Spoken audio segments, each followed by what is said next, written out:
ஞானம் தேவைப்பட்டது. பூமியை எப்படி இதை பரப்பலாம் என்பதை சொல்லி வேதம் சொல்லுகிறது, புத்தினாலே மானங்களை ஸ்தாபித்தார்.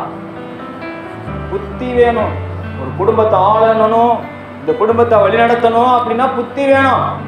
ஆண்டவர்கிட்ட கேட்கணும், ஆண்டவரே நான் ஒரு இடத்துக்கு நுழைகிறேன், ஒரு இடத்துக்கு நான் போறேன், ஒரு இடத்துல நான் வாக்கப்பட்டு போறேன், ஒரு குடும்பத்துக்கு நான் வர்றேன், எனக்கு புத்தி வேணும், அது அறிவு வேணும், அந்த ஞானம் வேணும், அந்த செல்வம் எனக்கு வேணும்.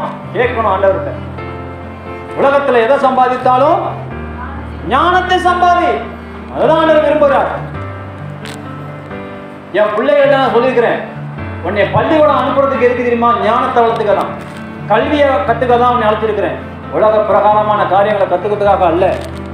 உனக்கு அறிவு வேணும், ஞானம் வேணும், கொஞ்சம் படிக்க தெரியணும், அதுக்காக தான் அனுப்புறேன். உலகத்தில் உள்ள காரியங்களை கற்றுக்கொள்வதற்காக அல்ல.